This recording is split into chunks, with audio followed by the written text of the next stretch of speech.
Good morning, friends. I am Dr. Shubhangi Lendave. Today we are going to learn the second part of Introduction to Literary Criticism paper, BA Part 3, Special English.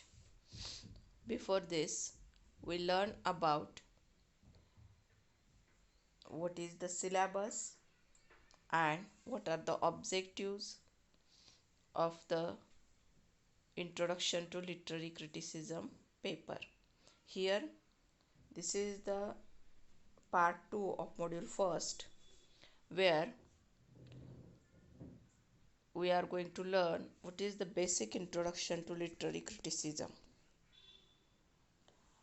See, what is the definition of literary criticism?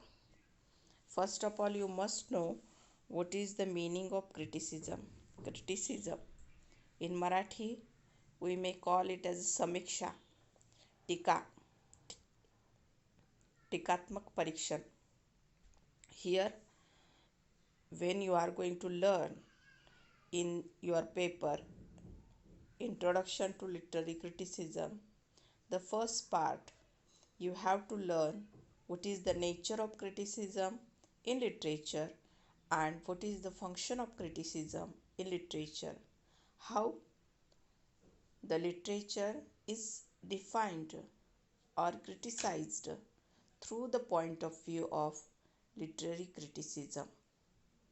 This is the basic part of your study of the paper literary criticism, where the definition literary criticism is the study, discussion, evaluation, and interpretation of literature. See how it is a study, discussion, and evaluation. Here, work can be evaluated, any literary work, whether it is a poem, drama, novel, any article, it is a evaluation of that particular work of art and interpretation of literature. Here, literary critic try to interpret the work of art or work of literature. Second definition, literary criticism is the evaluation of literary works. This includes the classification by genre, analysis of structure, judgment of value. See, classification by genre. If we see from the 30th century literature, English literature, we come to know how there is the development of the genres. Analysis of structure. What kind of structure is used for that particular work of art, whether it is poetry, drama, or novel. And the judgment of value. What kind of judgment is done by the literary critic. Third one, literary criticism asks what it does. It done. What literature is, what it does, what it is worth. What is the role of literature is told by literary critics, and what it does and what it is worth. What is the value of it in literature? It tries to define it, its usefulness.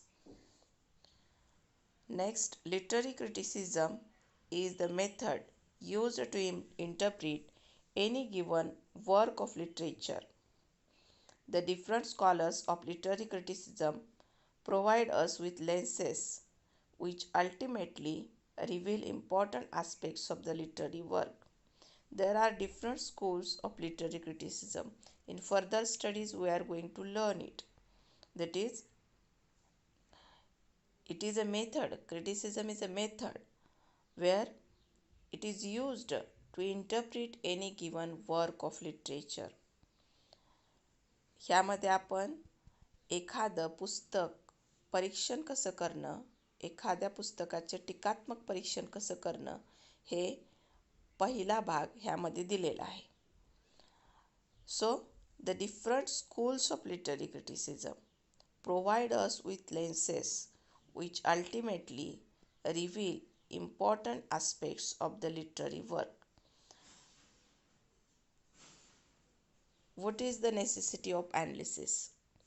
Literary criticism मध्ये criticism करण्याची आवश्यकता काय आहे? Talking about experiences enhances our enjoyment of them. This is the important part. Why it is analyzed? That is, talking about experiences enhances our enjoyment of them. We can enjoy the text because of the literary criticism. Talking about experiences involves the search for meaning, which increases our understanding of them. We involve in it and search the meaning of the text as per our understanding. So, which increases our understanding of the literary text. Because Socrates said so, the life which is unexamined is not worth living. To further explain, literary criticism helps us to understand what is important about the text. See, here we learn what is important about that text, whether its structure, its context, whether the context is social, economic, historical, what is written in that text, and how the text manipulates the reader, how text attracts the reader's attention. If we go to the popular literature, we come to know how it attracts its attention through various themes, various interests, various kind of interesting stories involved in it. And there's more. Literary criticism helps us to understand the relationship between authors, readers, text. What is the relationship between author, reader, and text is important part in literary criticism. The act of literary criticism ultimately enhances the enjoyment of our reading of the literary text. See how it enhances the enjoyment of our reading. Literary criticism has two main functions: to analyze, to study and evaluate works of literature, to form general principles for the examination of works of literature. It establishes some kind of principles for the examination of works of literature. What is literary theory? See, after the reading of definitions and understanding of definition, we come to know what is literary theories. Literary theory is established to understand the literary text. The capacity to generalize about phenomena and to develop concepts that form the basis for interpretation and analysis, in this instance of a literary text. Here we learn how there are concepts are developed for the interpretation and analysis of the text. There are 8 basic parts: formalism, Marxism, feminism. These are the literary schools where we learn how the text is interpreted. Psychoanalytical, cultural criticism, structuralism, post-structuralism, and archetypal. There are another theories also. Author intention. In it we learn what is the author intention. Critic tries to define what is the author's intention in that particular text. Reader response. What kind of reader response is given to that particular text, and as per the expectations of readers it is written down. Biological, whether it is a biographical uh, writing, cognitive scientific writing, moralist, queer, socio-political, sociological, and so many more. If you learn it in very detail, you come to know there are so many theories of literary criticism, and it is till we learn it in modernism and postmodernism as well. See, the four critical variables of literary theory and criticism. Four important things: the world, the author, the text, and the reader. The world means the society where we live, and how it is connected. The text is connected. The text is involved with real world and beyond the world, imaginative world and the real world, and other text, or it includes other text as well. And what kind of text? Its context, objective reality, use of symbols, archetypes, and ideological constructed language. We see this kind of text symbol where the text used symbols, archetypes, text used objective reality only, or the text used ideologically constructed language. See how here the small definitions are given. Formalism, the text as art. Formalism treat his text as a art. We enjoy it by reading. Structuralism as language system. We see what kind of language is used in it. Psychoanalytical, where we learn author, reader, and text. And reader response, we learn reader text, community of readers shared their own values. Gender studies, world, author, text, and the reader is important in gender studies. Post-colonial, author, world, text, and the real world, where the post-colonial colonization is happened and post-colonial writing is used to use in it that particular writings, that time society. Marxist, world and text, and territorial, that is text, reader, author, and the world. So here we learn what is the relationship of the text with world, author, and the reader, and how it involved real world, beyond the world, and the other text. Understanding the relationship between text and other text. That is, what is the relationship between text and the other text? The work itself is placed in the center because all approaches must deal to some extent or another with the text itself.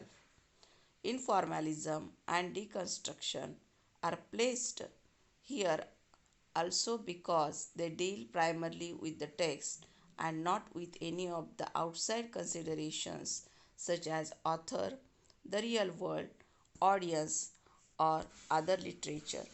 Meaning, formalists argue, is inherent in text because meaning is determinant, all other considerations are irrelevant. Deconstructionists also subject text to careful formal analysis. However, they reach an opposite conclusion: there is no meaning in language. Deconstructionists give an importance to the text, to the particular author, and they written about the reach about the opposite conclusion: there is no meaning in language. A historical approach relies heavily on the author and his world. In the historical view, it is important to understand the author and his world in order to understand his intent and to make sense of his work.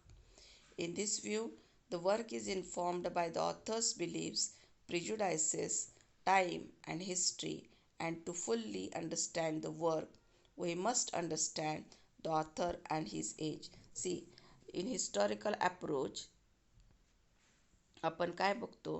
Historical अप्रोचमध्ये writer ज्या काळामध्ये राहतो त्या काळामधल्या beliefs, त्याच्या मनावरती झालेले त्याचे परिणाम, त्याच्या मनामध्ये असणारे गृहीतकं, त्या वेळचे असलेली सोशल सिच्युएशन, ह्या सगळ्या गोष्टींचा विचार हिस्टॉरिकल अप्रोचमध्ये केला जातो, ज्यावेळेस हे लिटररी स्कूल म्हणून अभ्यासलं जातं.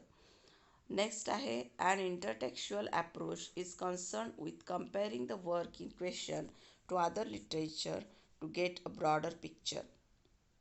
इंटरटेक्स्चुअल अप्रोच ह्यामध्ये कंपेअरिंग केलं जातं कशाचं?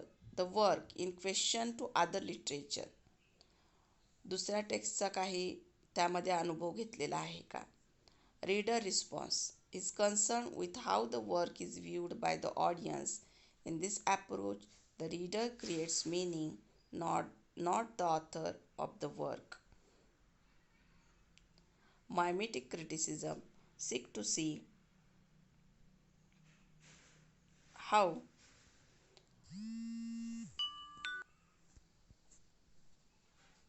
mimetic criticism seek to see how well a work accords with real world. Is it accurate, correct, moral? Then beyond the real world are approaches dealing with the spiritual and symbolic, the images connecting people throughout time and cultures, archetypes.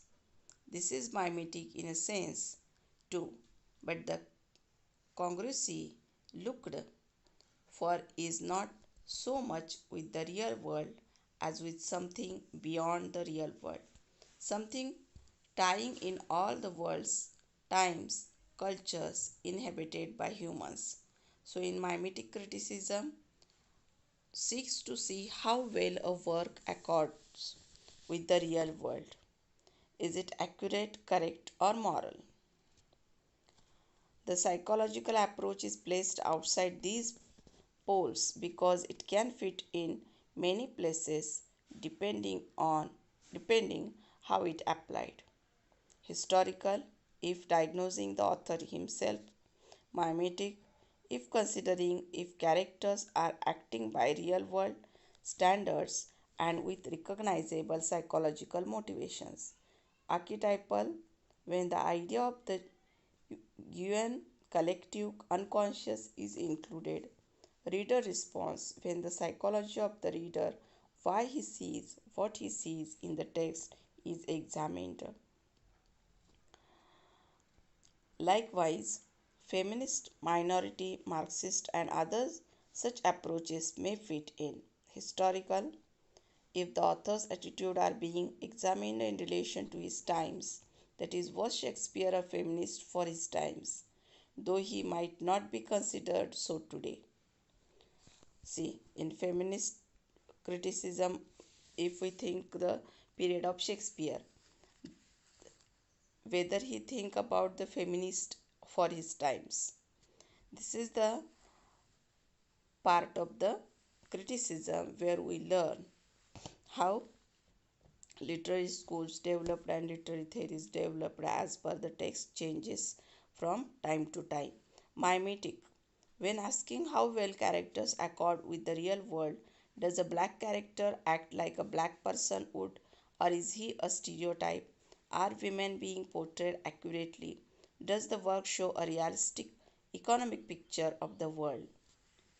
See, mimetic means whether it is a really a interpretation or really a imitation of the real world.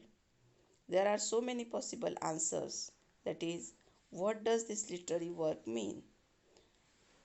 As we see the historical, mimetic, psychological, Marxist, reader response, all these literary schools try to define the literary works or literary work or work of literature. There are so many possible answers raised. That is, what does the literary work mean? Different approaches or lenses help us to discover rich and deeper meaning. This kind of approaches tries to discover rich and deeper meaning of the text. Each lens has its strengths and weaknesses. Each lens is value. Try to become a pluralist rather than an inflexible supporter of one. So, here we learn how the various approaches are applied to the literary text, but every approach is not particular or not applicable for each text. According to the critic, he might be treated as a historical reader response, and according to him, it is developed the particular approach. So, there is a historical approach, there is a psychological approach, there is a Marxist approach. These approaches helps us to read the text and to understand the text. Okay, thank you. Here we learn about the literary criticism, what is the basic part of it, what are the basic literary theories in the literary criticism. In next part, we will learn the further theories and what is the function and nature of criticism.